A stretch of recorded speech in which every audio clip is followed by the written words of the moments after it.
Oh shit, oh shit, oh shit, oh shit, oh shit. Oh. Ich muss hier raus, ich muss hier raus.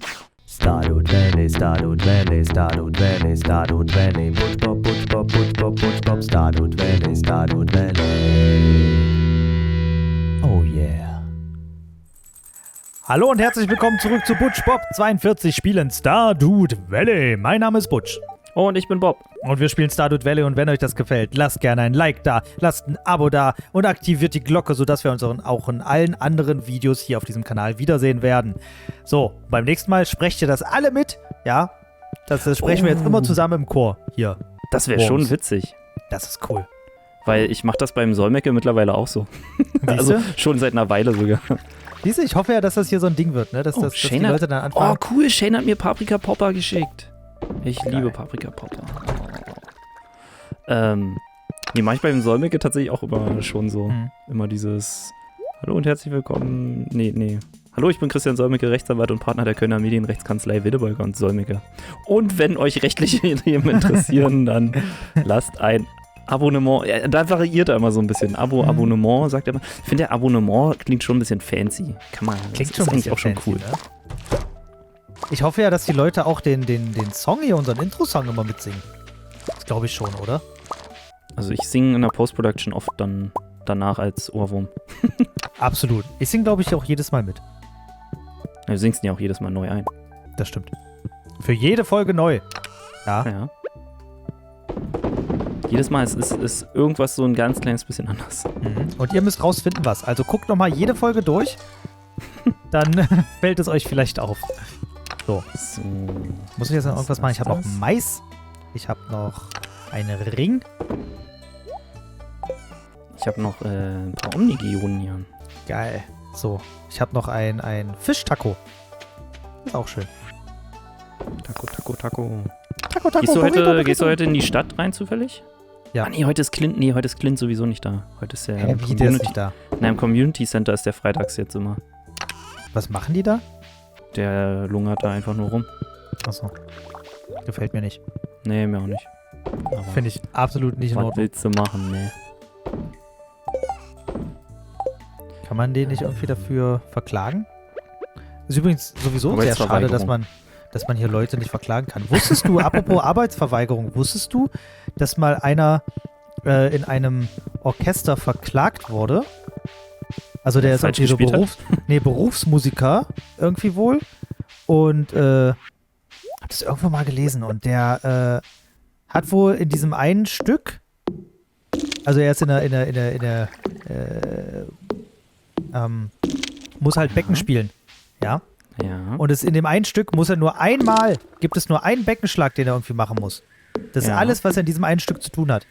Ja. Und bei einem Auftritt hat er es wohl verpasst. Und wurde deswegen angeklagt, wegen Arbeitsverweigerung. Oh, krass. Das ist schon ein bisschen extrem. Weil ich denke mir so, was?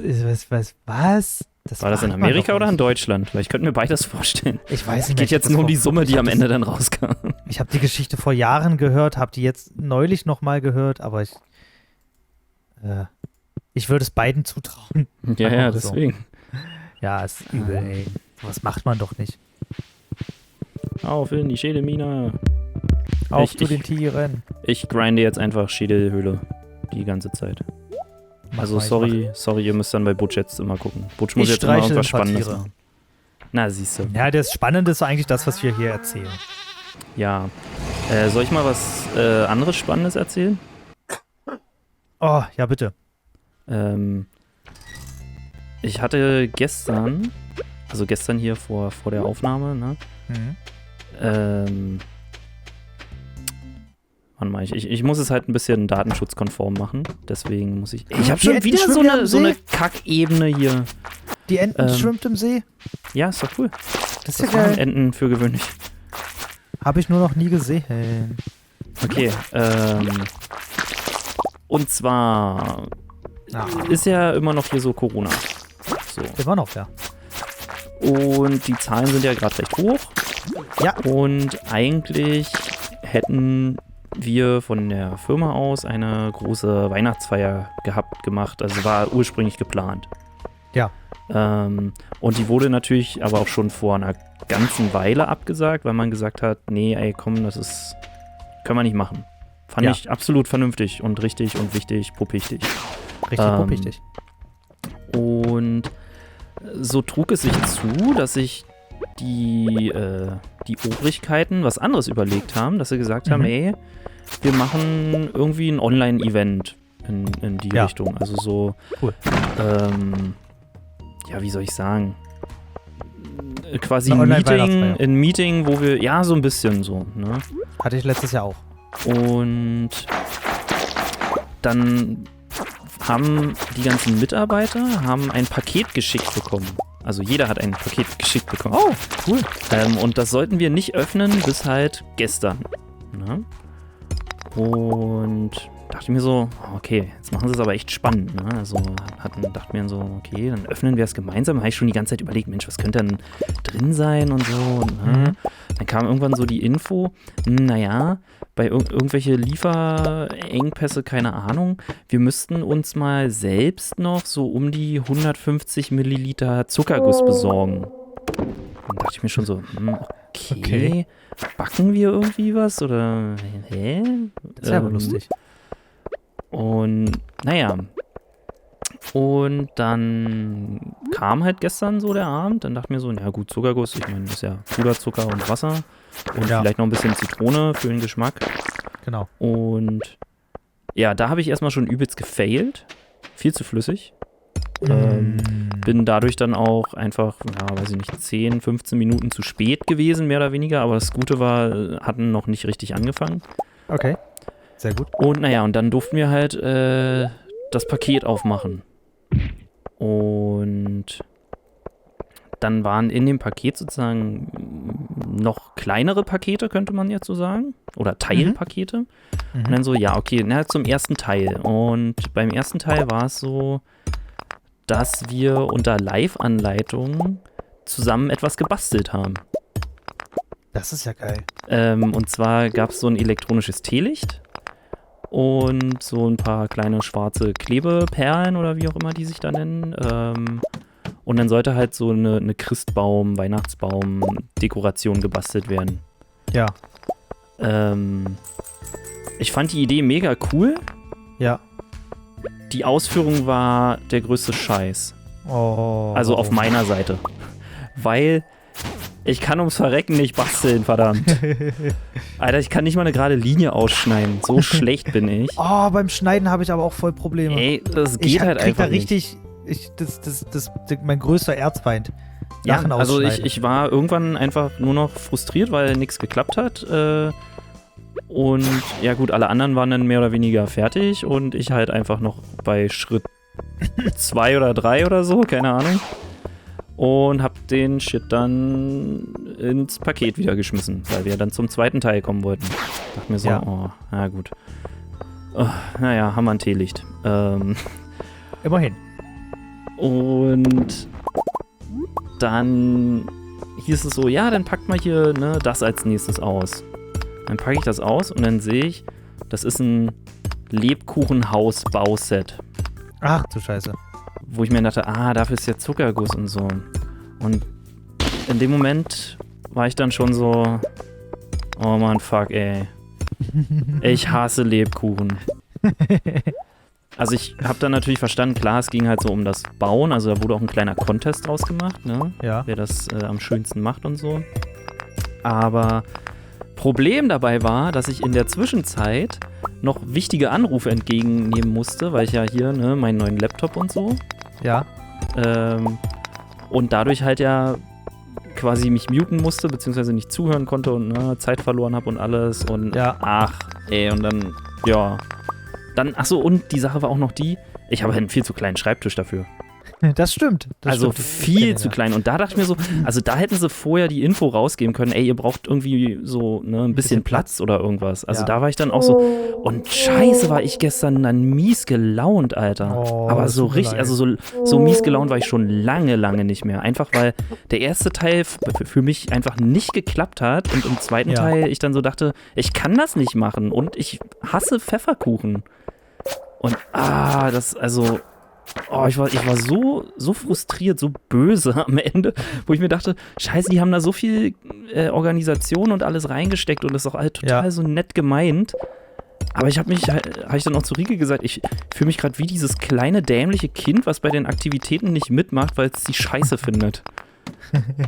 Es war so schlimm, ey. Ich war so frustriert, und das Schlimme war, glaube ich, ich hatte halt einfach so, die Erwartungshaltung war viel zu hoch. Ja. So, weil ich habe mich halt so mega drauf gefreut, cool, so ein Online-Event und boah, geil, was machen wir, wird bestimmt voll cool und dann halt basteln und Pfefferkuchenhaus. Und ich dachte mir so, Alter. Alles, was der Bob nicht mag. Ja, oder halt nicht kann und dadurch nicht mag. War ganz schlimm. Ganz schlimm. Ey, das tut mir voll leid. Also die Ideen, die dahinter steckten, super cool, mega, also finde ich total super. Ich glaube, das hat auch fast allen mega gut gefallen, ne? Also war halt bei mir einfach, also das ist halt, ich bin dieses, wenn man davon redet, man kann es nicht jedem recht machen. Ich war der, dem man es in dem Moment nicht recht machen konnte. Die Person will man ja nie sein. Ja, habe mich dann selber schon halb schlecht gefühlt, weil ich dann halt quasi ja nicht mehr richtig mitgemacht habe und so und alles. Aber ich dachte mir aber so, auch zu Recht. Ja. Also da musst du auch mal dein Ego hinten anstellen. Dann sei doch einfach besser. Dann üb das doch mal. Ich will aber halt nicht basteln üben, ey. Ich bin aber auch total schlecht. Einer hat auch zwischendurch gesagt, ey, ne, also die anderen fanden das auch teilweise ein bisschen schwer. Und der eine hat dann auch so gesagt, ey, überleg mal, sowas machen sonst kleine Kinder in der Schule oder im Kindergarten. Und ich dachte mir so, ja, das stimmt irgendwie. Ja, aber wie oft macht man das denn selber, ne? Wenn man nicht gerade dazu gezwungen wird irgendwie. Ich hatte zum Beispiel auch Geschenke einpacken. Oh nee, das finde ich super easy. Nein, ich bin da voll schlecht drin. Ich kann das nicht abmessen. Zwar lange, aber ich habe auch nie eine Technik dafür und ich kriege das alles nicht gerade und es sieht aus wie nicht gewollt und nicht gekonnt und eigentlich will ich's, aber ich kann es halt nicht. So, das kriege ich, glaube ich, ganz gut hin. Nee, aber einfach, weil ich da so ein bisschen perfektionistisch bin. Ich brauche dann halt einfach nur ein bisschen länger. Nee, ich habe da keine Geduld für. Ich kann mich nicht hinsetzen und sagen, ich packe jetzt eine Stunde lang ein Geschenk ein. Nein. Da fällt mir ein, ich muss noch Geschenke einpacken. Und ich habe letztens ein Geschenk eingepackt und das Problem ist, ich weiß nicht mehr, ob ich das Preisschild abgemacht habe oder nicht.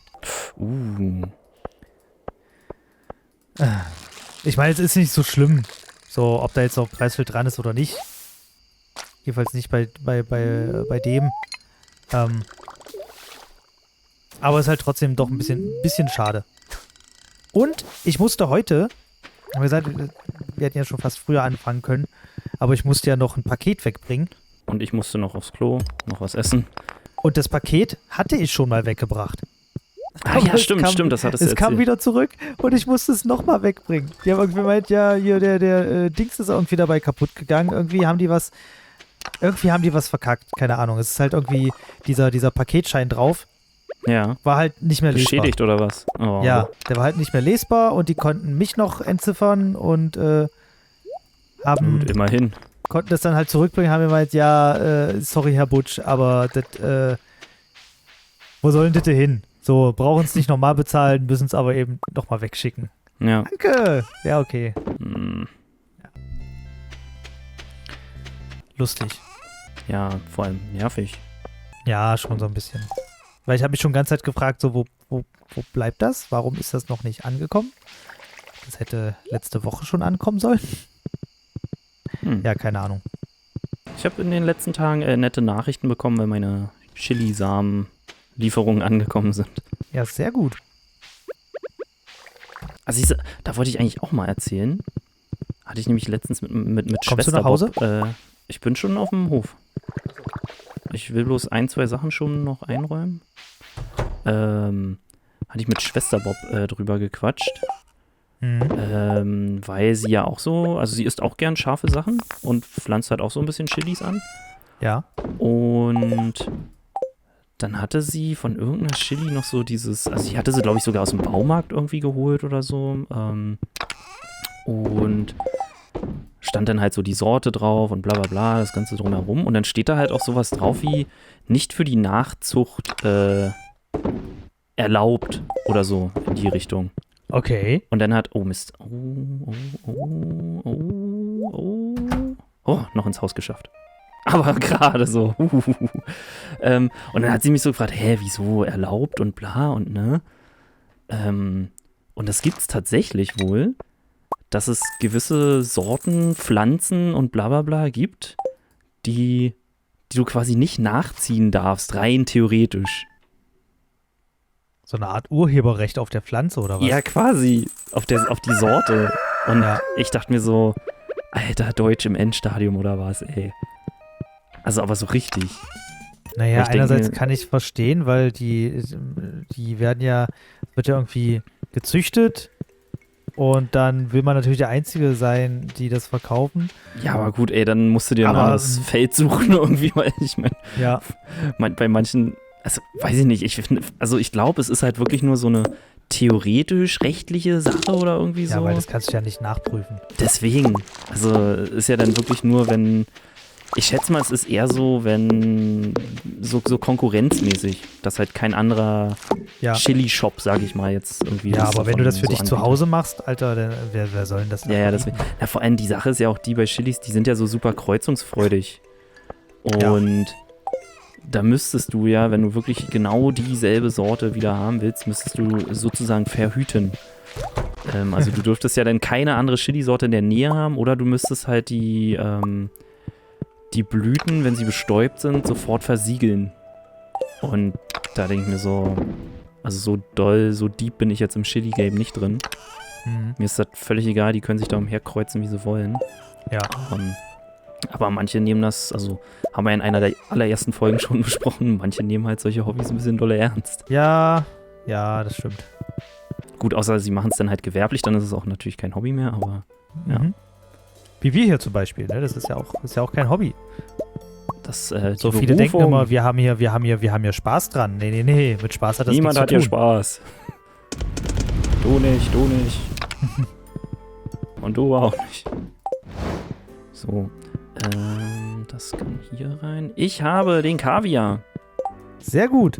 Das heißt, nee, uns fehlt dann noch Iridio? Nee. Silberwein. Silberwein oder prismatische Scherbe. Okay. Aber prismatische Scherbe würde ich dafür nicht ausgeben. Also, weil die ist viel zu wertvoll dafür. Ja. Dann bringe ich mal den Kaviar schon mal dahin. So. Was mache ich jetzt eigentlich in dieser Folge? Ich habe ja noch ein paar... Kommst du mit in die Chili-Höhle? Ich muss mal kurz gucken, ob ich Glück genug habe. Ach, scheiß drauf. Der Zauberer will noch einen Iridium barren. Ach so. Den müssten wir da haben.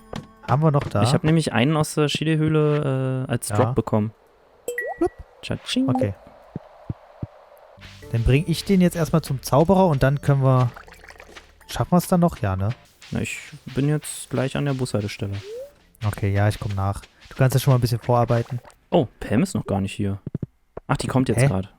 Ja. Schon ist jetzt gerade so um 10. Die ist dann um 10 oder so erst wieder da. Wo habe ich das fertig gestellt? Weiß ich nicht. Ich auch nicht. Ich nehme Bolles. Oh, ey, eventuell habe ich deins genommen, weil meins hat keinen Hut. Ja. Hoppla. Du hast meins genommen. Deswegen nehme ich jetzt deines. Okay.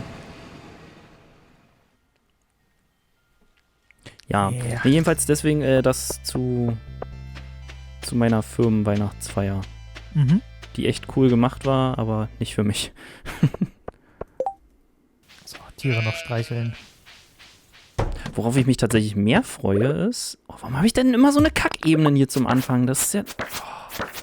Wir müssen noch eine Weihnachtsfeier machen, Bob. Eine Weihnachtsfeier? Firmenweihnachtsfeier oder was? Naja. Worauf ich tatsächlich mehr Bock habe, ist nächste Woche Donnerstag. Haha, niemand weiß, wann das sein wird. Also dann jetzt. Da haben wir Team-Event, machen wir da. Und dann machen wir auch online, also haben wir letztes Jahr tatsächlich auch gemacht. Online und dann halt Game Night. Ach, das ist cool. Also einfach Spieleabend, Remote. Da kann eigentlich gar nichts schief gehen. Also, hast du eigentlich diesen Sonntag Zeit? Diesen Sonntag? Diesen Sonntagabend? Abend. Kommt drauf an. Was hast du vor? Ein Adventskonzert. Ein Adventskonzert? Na, wie Achso, auf letztes Twitch Jahr? Meinst du? Ja. Das ist ein bisschen kurzfristig. Also, ich weiß. Ja, aber also prinzipiell bin ich da. Ich weiß. Ich wollte halt eigentlich Videos schneiden. Können wir nicht da mal einen einstellen? Eine Person, die das macht? Ja, oder gleich 2 stellen. Ja, das können wir auch machen. Ja, nee, weil ich habe ja jetzt am Wochenende sturmfrei. Da dachte ich mir so, geil, kann ich endlich mal machen, was ich möchte. Videos schneiden. Man kommt endlich mal zu was. Oh, ey, schon wieder so eine keine Ahnung, Kackebene. 12:50 Uhr, ich bin gerade erst die Sachen weg. Okay, das, ja, ich bin auf Ebene 9. Ich habe ja noch 1000 Trüffel. Aber du musst es ja nur auf Ebene 25 schaffen, ne? Ja, deswegen arbeite schon mal vor, ich komme gleich. Oh, ich habe wieder einen Iridiumbarren hier aus dem Schleim rausgeschlagen. Sehr schön.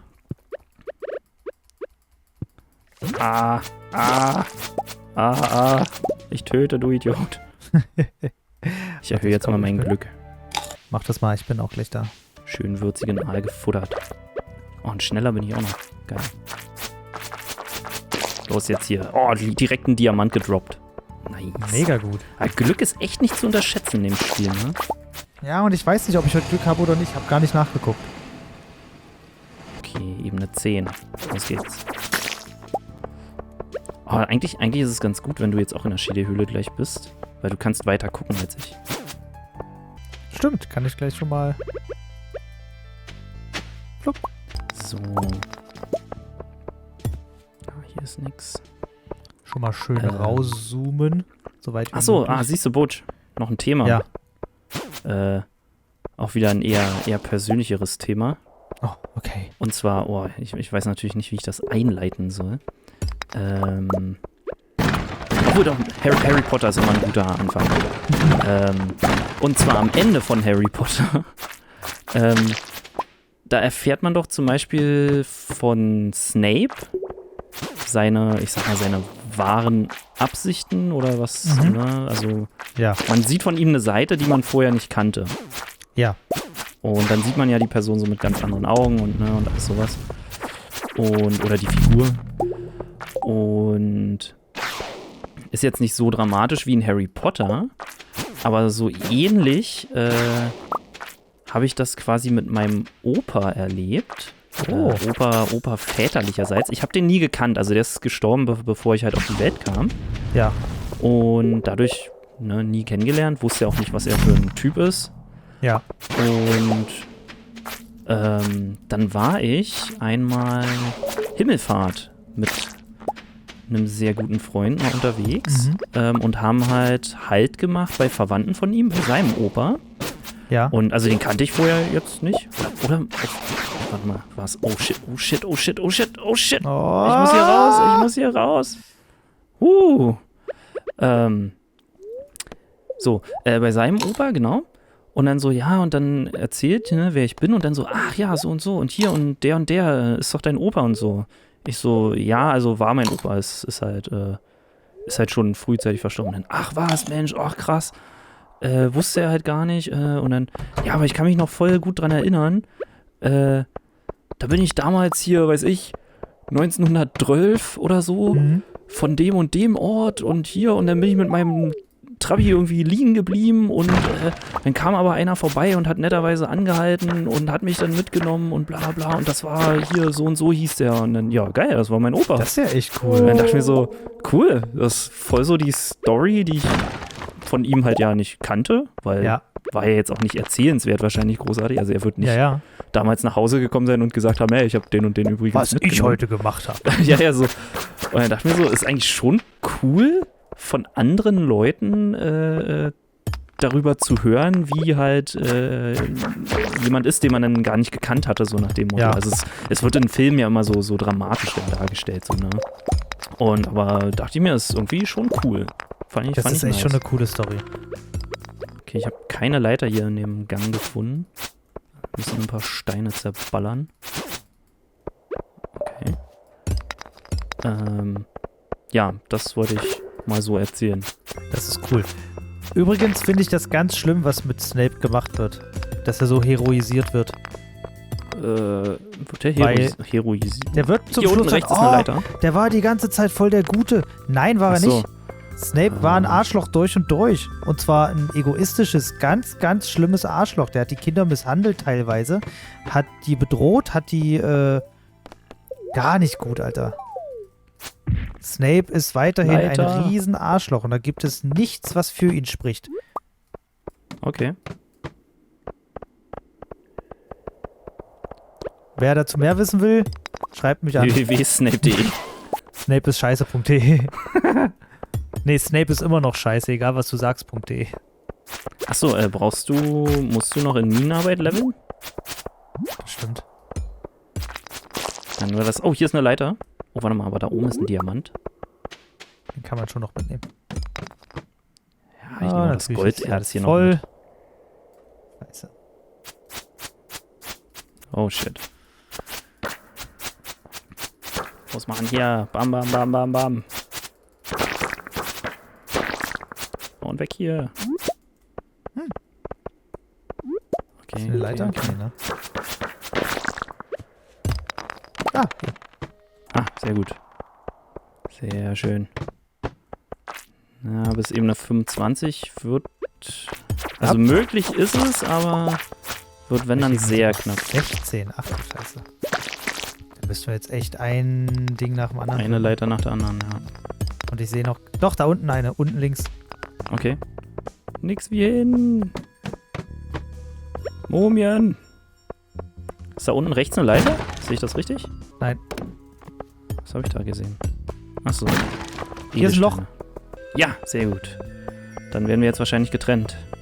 5 Ebenen bin ich runtergefallen. Bin jetzt Ebene 22. Oh, ich auch 5 Ebenen. Sehr gut. Ah, Hilfe, Hilfe. Mach du. Oh Gott. Leiter. Warte. Zu spät. Zum Glück hätte das Ebene 23. Das ja... Schaffen wir ja doch noch. Schaffen wir noch. Hier ist keine Leiter bisher. Komm schon, das Eisen will ich.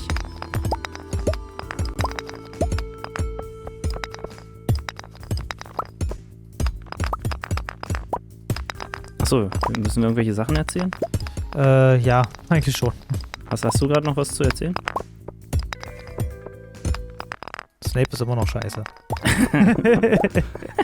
Oh, ich kann noch erzählen, heute an diesem Tag werde ich die erste Folge der 6. und letzten Staffel von The Expanse gucken. Worauf ich einfach quasi schon ein Jahr gewartet habe. Ja, sehr gut. Denn ich liebe The Expanse.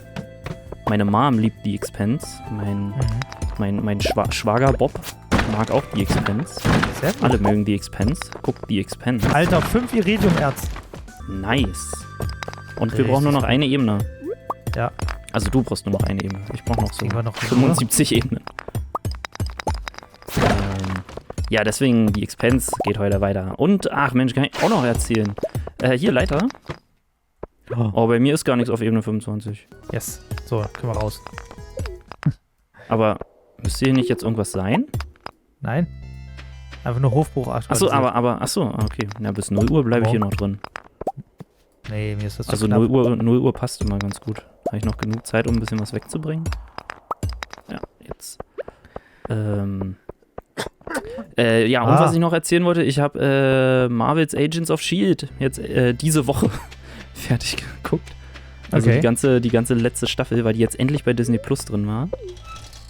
Weil da gab es ja so ein paar Diskrepanzen, weil es ja irgendwie von ABC Studios oder so eine Produktion war und jetzt, also die Staffel gibt es eigentlich schon eine ganze Weile, aber Disney konnte die irgendwie noch nicht in Disney Plus reinholen, zumindest nicht in Deutschland und war alles einfach unnötig kompliziert. Unnötig kompliziert. Ja, und jetzt konnte ich die Staffel endlich diese Woche gucken und habe sie gleich fertig geguckt, weil ich mir dachte, ich muss ja fertig werden, weil am Freitag will ich ja The Expanse gucken. Aber mit Serien komme ich gerade auch nicht richtig hinterher. Wir gucken gerade Vampire Diaries. Und okay. Ja, das ist so. Teilweise ich kenne auch jemanden in diesem Haushalt hier, der Vampire Diaries guckt. Ich weiß. Und einerseits ist das so Alter, total das ist der größte Soap-Opera und Quatsch, nee, ist es nicht. Es ist sogar eigentlich besser als Twilight. Wow. Ja, wenn man jetzt mal von den Ja, pass auf. Also es ist einerseits mega gut blutig so und die Geschichte von Vampiren und Werwölfen ist irgendwie ganz cool. Aber dann immer dieses Zwischenmenschliche und diese dämliche Geschichte zwischen den, ja, ganz doll, ganz schlimm. Das ist ein bisschen nervig. Level up! Mina-Arbeit Stufe 8. Ja, sehr gut. Nice. Sehr cool. Und die Folge ist zu Ende. Die Folge ist zu Ende, ja. Und wir werden in der nächsten Folge nicht weiter über Vampire Diaries sprechen. Versprochen. Ja, da sprechen wir über Marvel's Inhumans. Okay. Kenne ich nicht. Nicht? Nö. Na gut. Dann kann ich ja davon erzählen. Kannst du machen. Freut euch drauf, lasst ein Abo da, lasst ein Like da, aktiviert die Glocke. Sorgt dafür, dass wir bald unser 600 Abonnenten-Special aufnehmen können. Abonnie-Special. Ja. Macht mal. Bis dann. Tschüss.